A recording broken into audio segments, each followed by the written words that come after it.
Okay, hello students, welcome.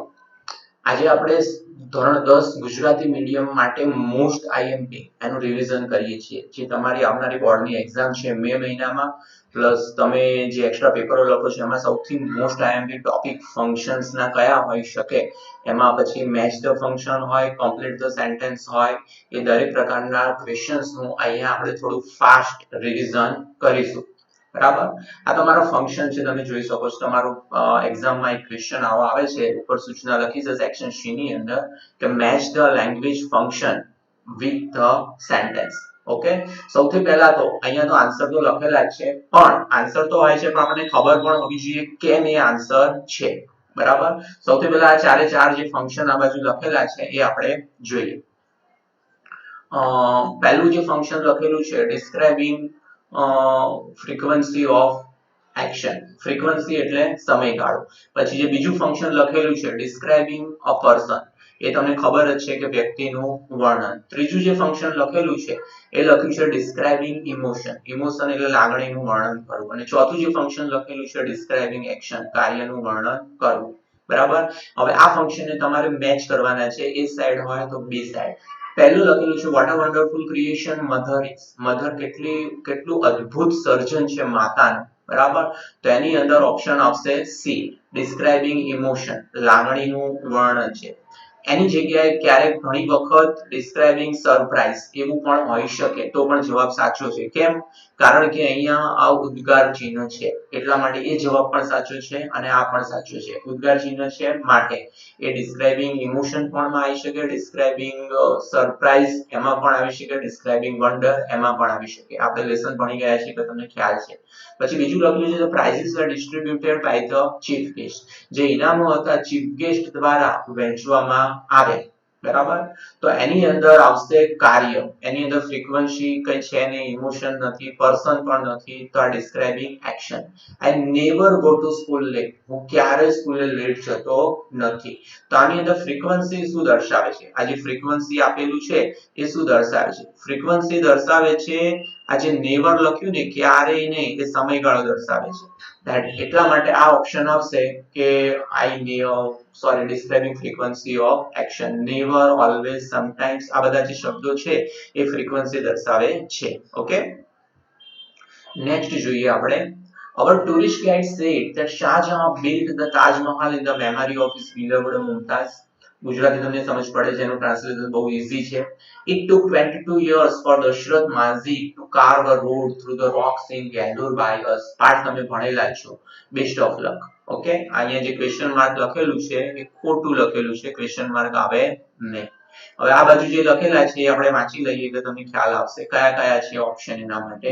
Talking about time, સમયની વાત છે. રિપોર્ટિંગ ઇવેન્ટ્સ એટલે કોઈ ઘટનાનું વર્ણન છે. Exchanging nice dice. બરાબર. નાઇસ ડાઇસ નો સ્પેલિંગ ખોટો છે, તમે જોઈ શકો છો. બરાબર. NICETY, તો આ રીતે આવશે NICETIES. બરાબર. NICETIES એ રીતે આવશે. અને ચોથું છે ડિસ્ક્રાઇબિંગ અ પર્સન. હવે પહેલું લખ્યું છે કે our tourist guide said that Shah Jahan built the Taj Mahal in the memory of his beloved Mumtaz. બરાબર. તો આ રિપોર્ટિંગ કર્યું છે. જ્યારે પણ said that વાળા વાક્યો હોય, અહીંયા જે said that લખેલું છે, બરાબર, આ said that લખેલું છે, આ said that વાળા વાક્યો હોય તો તમને ખબર છે રિપોર્ટેડ સ્પીચ છે, ડાયરેક્ટ સ્પીચ છે, એટલે એમાં રિપોર્ટિંગ ઇવેન્ટ્સ આવશે. પછી બીજું છે it took 22 years for Dashrath Manji to carve a road through in Gailur by us. એ પણ તમને ખબર છે કે પહેલા પાર્ટની અંદર પ્રી ટાસ્કની અંદર આપણે ભણ્યા હતા. બરાબર. કે ગહેલુર ની અંદર દશરથ માંઝીએ જે રોડ બનાવ્યો એમાં એને 22 વર્ષ લાગ્યા. બરાબર. તો એની અંદર સમય લાગ્યો, 22 years સમય લખેલો છે, એટલે આ પહેલું ફંક્શન છે આવશે ટોકિંગ અબાઉટ ટાઈમ. અને બેસ્ટ ઓફ લક તો તમને ખબર જ છે. બરાબર. તમને એક્ઝામ માટે પણ બેસ્ટ ઓફ લક, તો એમાં આવશે એક્સચેન્જિંગ નાઇસ ડાઇસ. બરાબર. તો આ હતું સેકન્ડ નંબરનો પેરેગ્રાફ. થર્ડ જોઈએ, એની અંદર શું લખેલું છે આપણે જોઈએ. પહેલું લખેલું છે we remember Mahatma Gandhi who is known as the father of nation. આપણે મહાત્મા ગાંધીને જાણીએ છીએ જે દેશના પિતા તરીકે જાણીતા છે. Either I leave or catch leave, કાં તો હું જીવીશ અથવા તો કચ્છ જીવશે. આ પાઠ આપણે ભણ્યા નથી, સિલેબસમાં નથી. ત્રીજું છે squeeze the lemon into glass of water. હવે જોઈએ કયા કયા ઓપ્શન છે. Describing a person, describing process, describing title to the person, કોઈ વ્યક્તિને ટાઇટલ આપવું, expressing a choice between the two, બે વચ્ચે ચોઇસ આપવી, આઈધર ઓર અથવા નાઈધર નોર નો ઉપયોગ કરેલો હોય. એ તો તમને ઇઝીલી આવડી જશે ચોઇસ વાળું. પહેલું છે we remember Mahatma Gandhi who is known as father of nation. એ આવશે મહાત્મા ગાંધીનું વર્ણન છે એટલે ડિસ્ક્રાઇબિંગ પર્સન. બરાબર. તમારે પરીક્ષાની અંદર એક્ઝામમાં સાચા જવાબ એની સામે લખવાના છે, આવી રીતે આમ જોડવાના નથી ક્રોસ કરીને. ઓકે. પછી બીજું લખેલું છે either I leave or catch leave. બરાબર. આઈધર આઈ લીવ, તો આઈધર ઓર વાળું હોય તો શું આવશે? આર આવ્યું, expressing a choice between the two. તો ત્રીજું છે squeeze the lemon into the glass of water. Lemon ને ગ્લાસ, પાણીના ગ્લાસની અંદર નીચોવો. બરાબર. તો તમને ખબર છે ટી અને શરબત આ બે વસ્તુ લગભગ પ્રોસેસમાં પૂછાતી હોય છે, એટલે અહીંયા આવશે ડિસ્ક્રાઇબિંગ પ્રોસેસ. ઓકે. ચલો નેક્સ્ટ ચોથો પેરેગ્રાફ જોઈએ. ચલો પહેલા વાંચીએ શું કહે છે. પહેલું લખેલું છે queen Udayamati constructed Rani ki Vav between 1022 and 1063. Okay. અને બીજું લખેલું છે while collecting the garbage on nose mask and sanitary gloves are worn by us. આપણે nose mask પહેરીએ છીએ, sanitary gloves પહેરીએ છીએ. અને ત્રીજું લખ્યું કે barking dog seldom bite. ભસતા કૂતરા કરડે નહીં. આ બાજુ પહેલું લખેલું છે describing an action, describing frequency of action, specifying time, અને અહીંયા લખ્યું છે describing an animal. બરાબર. આટલા ઓપ્શન લખેલા છે. હવે સમજીએ વારાફરતી કયા છે. પહેલું લખેલું છે ક્વીન ઉદયમતી કન્સ્ટ્રક્ટેડ રાણકી વાવ. એમણે રાણકી વાવ બંધાવી હતી. અહીંયા સમય લખ્યો છે 1022 થી 1063. બરાબર. તો આ રહ્યું સ્પેસિફાઈંગ ટાઈમ, તો ઓપ્શન આવશે while collecting the garbage. કચરો ભેગો કરતી વખતે, તો એક એક્શન દર્શાવી છે, ક્રિયા, તો આ આવશે ડિસ્ક્રાઇબિંગ એન એક્શન. ત્રીજું લખ્યું છે ભસતા કૂતરા કરડે નહીં. આ શું વાક્ય છે? Barking dogs seldom bite. બરાબર. તો એની અંદર આવશે બાર્કિંગ ડોગ સેલ્ડમ બાઇટ. કૂતરાની વાત છે, એનિમલ્સ ની, તો ડિસ્ક્રાઇબિંગ એનિમલ. આ રહ્યું આવશે ડિસ્ક્રાઇબિંગ એન એનિમલ. ઓકે. આમાં કોઈ પણ ફંક્શન હું સમજાવું છું, તમને નથી સમજાતું નીચે કોમેન્ટ્સમાં લખજો. અને વિડિયો જોઈ લીધા પછી નીચે લખવાનું ભૂલતા નહીં કે તમને ટોપિક સમજાયો કે નહીં. ઓકે કે નોટ ઓકે લખજો, તમને ખબર પડે તમને સમજાયું છે. અને ના સમજાયું હોય કે નવું ફંક્શન શીખવું હોય તો પણ લખજો. કારણ કે ફરીથી તમે લોકો ઘરે જ છો. 33મું છે may I have your attention please. તમે ધ્યાન આપશો પ્લીઝ. બીજું લખ્યું છે squeeze a lemon into cold water to make a lemon juice. તમને ખબર પડી ગઈ હશે પ્રોસેસ છે. અને 35મું લખ્યું છે Surat is situated on the banks of the river Tapi. Surat Tapi નદીના કિનારે છે. આ બાજુ પહેલું લખ્યું છે specifying location, inquiry as nature, expressing nice style, describing process. May I have your attention please? તો એ શું છે? નમ્રતા દર્શાવી છે, તમારું ધ્યાન આપશો પ્લીઝ. તો આવશે આ expressing nice style. Squeeze a lemon process આવશે, સાવ ઈઝી છે. અને સુરત આવેલું છે, તો સુરતની વાત કરી, સ્થળનું વર્ણન છે, તો આ આવશે સ્પેસિફાઇંગ લોકેશન. ઓકે. ચલો નેક્સ્ટ પેરેગ્રાફ કરીએ. આ જ વસ્તુ છે, આપણે ટોપિક તો ભણેલા જ છે, પણ જેટલું મેક્સિમમ રિવિઝન કરીશું, જેટલું વધારે સોલ્વ કરીશું, એટલું તમને ખ્યાલ હશે. હવે આટલા બધા મેચ ધ ફોલોઇંગ ફંક્શન ના કર્યા પછી એના સિવાયનું બોર્ડમાં પૂછાશે કોઈ સંજોગોમાં શક્ય છે નહીં. બરાબર. એમાંથી જ આવશે 100%. સેન્ટેન્સ અલગ હોઈ શકે, પણ આ જે ડાબી બાજુના જમણી બાજુના ફંક્શન જોઈએ છીએ આપણે, તમારી એ સેમ ટુ સેમ એ જ રહેશે. Okay. Specifying time, describing action, describing process, describing person. Okay. હવે સમજાવવાની જરૂર નથી, રિપીટેશન છે.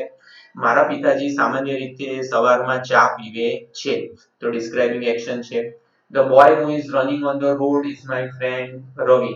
રસ્તા ઉપર જે દોડી રહ્યો છે એ રવિ છે, એ વ્યક્તિનું વર્ણન છે, તો ડિસ્ક્રાઇબિંગ પર્સન. આ રવિ આવશે describing person. I celebrate my anniversary on 10th January. 10th જાન્યુઆરી સમય છે, તો આવશે સ્પેસિફાઇંગ ટાઈમ. ઓકે. ચલો નેક્સ્ટ સાતમું જોઈએ. The castle was built in 1988. Castle એટલે મહેલ. આ મહેલ 1988 માં બાંધવામાં આવ્યો હતો. ચલો આ પહેલા જોઈ લઈએ એટલે ડાયરેક્ટ અમને જો ખબર પડે, ફાસ્ટ સોલ્વ થાય. Inquiry is nature, describing process, making request, describing action. તો આની અંદર શું આવશે? The castle was built in 1998. 1988 માં બંધાયો હતો ધીસ કેસલ. તો બાંધવાની પ્રક્રિયા છે. પ્રક્રિયા એટલે ડિસ્ક્રાઇબિંગ પ્રોસેસ. ડિસ્ક્રાઇબિંગ ટાઈમ હોય તો એ પણ આવી શકે, બીકોઝ ઇન 1988 એ ટાઈમ પણ ઇન્ડિકેટ કરે છે.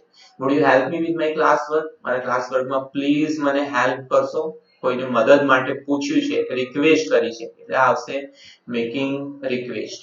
પછી is there any arrangement to stay for a day? અહીંયા દિવસે રોકાવા માટેની કોઈ વ્યવસ્થા છે? ઓકે, તો એમાં ઇન્ક્વાયરી કરી છે, બરાબર, એટલે આવશે ઇન્ક્વાયરી એઝ નેચર. ઓકે, તો કેટલા પેરેગ્રાફ સોલ્વ કર્યા? 7. ઓકે, તો આના ઉપરથી તમને ખ્યાલ આવ્યો હશે કે આ બધા ફંક્શન્સના મીનિંગ આપણે કઈ રીતે યુઝ કરી શકીએ.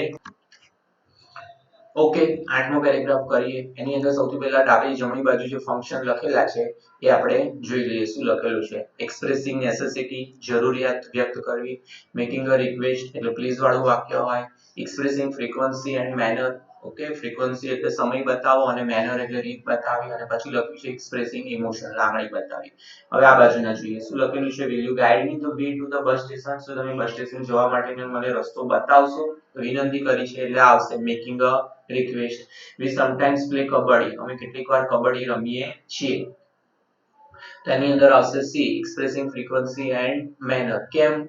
એ મેં તમને કહ્યું સ્ટાર્ટમાં, ઓલવેઝ, સમટાઈમ્સ, નેવર, બરાબર, આવા બધા જે શબ્દો લખેલા હોય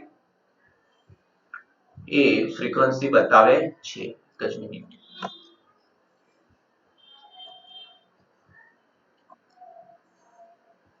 આ જે સમટાઈમ્સ લખેલું છે, સમટાઈમ્સ, ઓલવેઝ, નેવર, બરાબર, એ બધા ફ્રીક્વન્સી દર્શાવે છે. તો એમાં આવશે ફ્રીક્વન્સી એન્ડ મેનર. અને છેલ્લું લખીશું, oh God I will be late again today. અરે ભગવાન, આજે ફરીથી મારે મોડું થશે. એની અંદર ડી આવશે, લાગણી વ્યક્ત કરી છે, એક્સપ્રેસિંગ ઇમોશન્સ. ઓકે, ચલો નેક્સ્ટ સોલ્વ કરીએ આપણે. 9મો છે. એની અંદર સૌથી પહેલા ફંક્શન લખ્યા છે expressing necessity, expressing time, describing a person, making a request. I met a person whose brother is IPS. We must follow the traffic rules. Jigar has not completed his half century. Okay, તો પહેલું છે met a person whose brother is IPS. તો એ વ્યક્તિનું વર્ણન છે, એ વ્યક્તિ જેનો ભાઈ IPS છે, એટલે આ આવશે describing a person. બીજું લખ્યું છે we must follow the traffic rules. આપણે ટ્રાફિક રૂલ્સ ને ફોલો કરવા જોઈએ. ઓકે, તો એ આપણી જરૂરિયાત છે, તો એ આવશે એક્સપ્રેસિંગ નેસેસિટી. આ ક્યારેક જ પૂછાય, બરાબર, નેસેસિટી. પછી 35મું છે જીગર has not completed his half century act. જીગરે હજી એની હાફ સેન્ચુરી પૂરી કરી નથી, તો એ આવશે expressing time, half century at. આ એટ છે ટાઈમ દર્શાવે છે, હજુ સુધી, અત્યાર સુધીના સમયમાં હજુ એને સેન્ચુરી પૂરી કરી નથી. ઓકે, ચલો નેક્સ્ટ 10મો પેરેગ્રાફ સોલ્વ કરીએ. The man in black dress is my father. પહેલા જોઈ લઈએ function. Describing action, describing person, specifying location, describing process. The man in black dress is my father. Okay, આની અંદર આવશે B, describing person, વ્યક્તિનું વર્ણન છે. પછી take a large pot and put 3 tablespoons. તો પ્રોસેસ છે RUD, ઈઝી છે, બરાબર. એક મોટું વાસણ લો, 3 ટેબલસ્પૂન લો, એની અંદર ઓઇલ નાખો.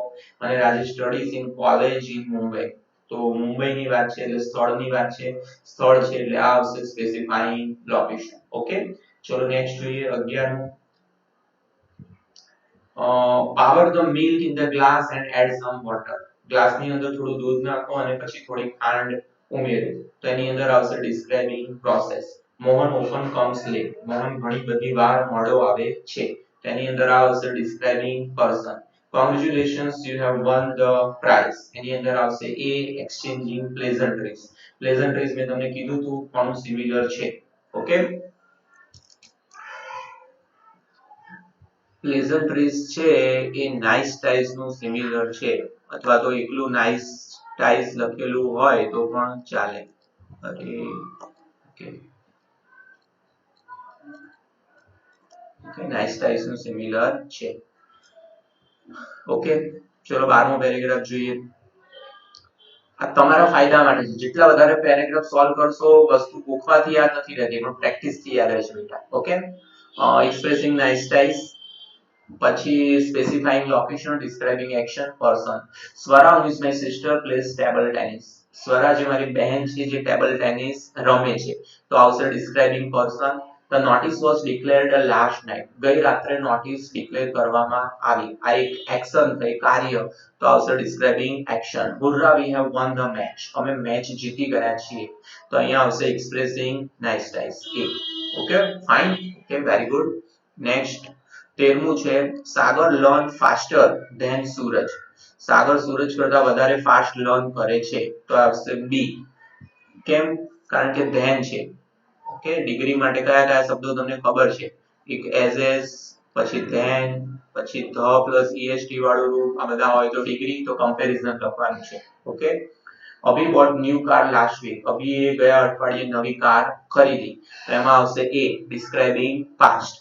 અને Abhay is able to lift heavy bag. Abhay ભારે બેગ ઉચકવા માટે એબલ છે. આ જે એબલ લખ્યું છે ને એબલ એનો મતલબ થાય સક્ષમ છે. તો એની એબિલિટી દર્શાવે છે. શું દર્શાવે છે? એબિલિટી, શક્તિ. આ જે એબિલિટી લખ્યું છે ને એનો મતલબ થાય છે શક્તિ. બરાબર? ઓકે ચલો next. You can come today or tomorrow. તમે અહીંયા આજે કે કાલે આવી શકો છો. એ છે શોવિંગ ઓલ્ટરનેટિવ. ઓલ્ટરનેટ વિકલ્પ આપ્યો છે. કેમ? કારણ કે ઓર લખ્યું છે એટલા માટે. ધો યુ આર લેટ. તો ધો વાળું તમે ક્લાસમાં ભણેલા છો કે ધો છે એ કોન્ટ્રાસ્ટ દર્શાવે છે. કોન્ટ્રાસ્ટ દર્શાવતા વાક્યો કયા કયા છે શબ્દો એ તમને ખબર છે. ધો, પછી ઓલ્ધો, પછી હાવેવર, પછી એઝ. ભૂલી ગયા હોય તો નીચે કોમેન્ટમાં લખી દેજો તો ફરી એકવાર તમને યાદ કરાવી દઈશું. Though, although, however, as, in spite of અને ડિસ્પાઇટ. આ બધા શબ્દો દર્શાવે છે કોન્ટ્રાસ્ટ. બરાબર? પછી રવિ કેન સ્કોર ગુડ. આ ભૂલી જવાય એવું છે, યાદ રાખજો. Ravi can score good marks in SSC exam. Ravi 10મા ધોરણની પરીક્ષામાં સારો સ્કોર કરી શકે છે. તો એ આવશે એક્સપ્રેસિંગ એબિલિટી. કરી શકે છે. ઓકે ચલો 15મો પેરેગ્રાફ કરીએ. I am very sorry. શું દર્શાવે છે? I am very sorry. Gandhiji was born on 2nd October 1869. I may return at 9 or 12 o'clock. હું 9 વાગે કે 12 વાગે પાછો આવી શકું છું. આઈ એમ વેરી સોરી એ પ્લેઝન્ટ્રીઝ પણ છે, એ નાઇસ ટાઇસ પણ છે અને ઇમોશન પણ છે. ઇમોશન ભાગ્યે જ પૂછાય, અહીંયા લખેલું છે એક્સપ્રેસિંગ ઇમોશન. પછી 2 ઓક્ટોબર 1869 માં ગાંધીજીનો જન્મ થયો હતો. ભૂતકાળની વાત છે એટલે ડિસ્ક્રાઇબિંગ પાસ્ટ. બરાબર? અને જો ટાઈમ લખેલો હોય તો એ પણ આવશે. I may return at 9 or 12 o'clock. હવે આમાં પોસિબિલિટી જવાબ આવશે. હું 12 વાગે આવી શકું છું. કેમ પોસિબિલિટી જવાબ આવશે? કારણ કે મે છે. બરાબર? જો જ્યારે પણ મે લખેલું હોય તો એ એબિલિટી દર્શાવે, એબિલિટી નહીં સોરી પોસિબિલિટી દર્શાવે છે. પોસિબિલિટી. અને જ્યારે પણ કેન લખેલું હોય તો એ દર્શાવે છે એબિલિટી. કેન શું દર્શાવે છે? એબિલિટી. ઓકે ચલો 15 પેરેગ્રાફ સોલ્વ કર્યા ફંક્શન્સ ના બેટા. કેટલા કર્યા? 15. આટલામાંથી તમને યાદ રહી જવું જોઈએ. એના સિવાયનું એક પણ ગેરંટી, એના સિવાયનું એક પણ બોર્ડમાં આના સિવાયનું ફંક્શન મેચમાં આવશે નહીં. બરાબર? જો તમને ના ખબર પડી તો બીજી વારે જોઈ લેજો, ત્રીજી વારે જોઈ લેજો. એવું ન તોય ના યાદ રહેતું તો લખી લેજો, પણ લખવામાં ટાઈમ વેસ્ટ ના કરતા જો સમજાઈ જતું હોય તો. ઓકે તો પછી તમારે ટાઈમ વેસ્ટ કરવાની જરૂર નથી. ચલો હવે કમ્પ્લીટ ધ રિસ્પોન્સ જોઈએ કે રિસ્પોન્સની અંદર ફંક્શન્સ કઈ રીતે લખાય છે. ઓકે એ થોડા જોઈ લઈએ અને પછી આપણે આપણું અહીંયા આજે સ્ટોપ કરીએ. 5 જેટલા જોઈ લઈએ. ટીચર વી નો સરદાર વલ્લભભાઈ પટેલ. અમે જાણીએ છીએ સરદાર વલ્લભભાઈ પટેલ. તો એ છે describing title to the person.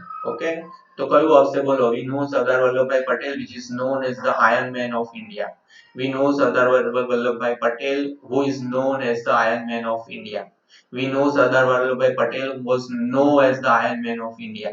હવે ચોથામાં તો ટાઇટલ છે જ નહીં. Who is the freedom? Title આ ત્રણ વાક્યોમાં છે. Iron Man of India, Iron Man of India, Iron Man of India.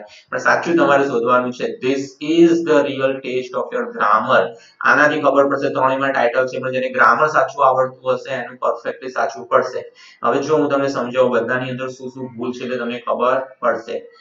અહીંયા આ ભૂલ છે. સરદાર પટેલ માણસ હતા તો માણસ માટે which વપરાય નહીં. પછી અહીંયા હું was known એવું ના આવે. અહીંયા હું was no લખ્યું છે તો no ના આવે, known આવે. બરાબર, એટલે આ સાચું છે. who is known as the, એટલે બી જવાબ એ સાચું છે. બરાબર, ત્રણેયમાં ટાઇટલ હતા પણ ગ્રામેટિકલી માત્ર બી સાચું છે. ઓકે, બીજું જુઓ. ભરત, I am going to represent our school in the innovation festival this year. આજે હું મારી સ્કૂલની અંદર ઇનોવેશન ફેસ્ટિવલ રિપ્રેઝન્ટ કરવાનો છું. એક્સપ્રેસિંગ નાઇસ ટાઇમ્સ, તો શું આવશે એની અંદર? કઈ રીતે કોઈ આપણને કહેતા હોય કે નવું કાર્ય કરવાના હોય તો આપણે એને શું કહીશું? I am going to represent, તો એને શુભેચ્છા આપીશું આપણે કે બેસ્ટ ઓફ લક. બરાબર, પણ અહીંયા કે પાસ થયા કે એવું છે નહીં કે બેસ્ટ ઓફ લક આપીએ. બરાબર, એક નવું કાર્ય કરાવે છે તેને અભિનંદન આપીશું. આમ ચારે ચાર તમે જુઓ નાઇસ ટાઇપ્સ છે. બરાબર, congratulations, very nice, excuse me. But સાચામાં સાચું છે આ આવશે કોંગ્રેચ્યુલેશન. બરાબર, કોંગ્રેચ્યુલેશન છે સૌથી સાચું છે. ઓકે, 38 છે શોઇંગ ઓલ્ટરનેટિવ. ઓલ્ટરનેટિવ એટલે કયું ફંક્શન તમને ખબર છે? હું વિલ અટેન્ડ ધ મીટિંગ. મીટિંગમાં કોણ આવશે? ઓલ્ટરનેટિવ. તો શોધી નાખો સાચું. The principal and supervisor will attend the meeting. Only the principal will attend the meeting. Either the principal or the supervisor will attend the meeting. They will not attend the meeting. બરાબર, એક જ છે. આ તમારા માટે easy છે કારણ કે ઓપ્શન કોઈ છે નહીં. So C is the right answer. Either or અથવા નાઈધર ઓર આપેલું હોય તો એ પણ ઓલ્ટરનેટિવમાં આવશે. પણ બે વાક્યમાં આઈધર ઓર આપેલું હોય તો તમારે ગ્રામેટિકલી શોધવું પડશે કે કયા વાક્યમાં સાચું છે. એ તમારો સાચો જવાબ ગણાશે. ઓકે,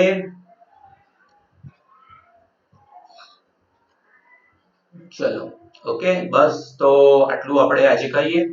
અને આના ઉપરથી તમને ખ્યાલ આવ્યો હશે કે આપણે જે ફંક્શન ભણ્યા, બરાબર, એ બહુ જ લિમિટેડ છે પણ એની પ્રેક્ટિસ રાખવી પડે અને યાદ રાખવા પડે. Okay, best of luck. Next લેક્ચરમાં મળીએ. Thank you very much.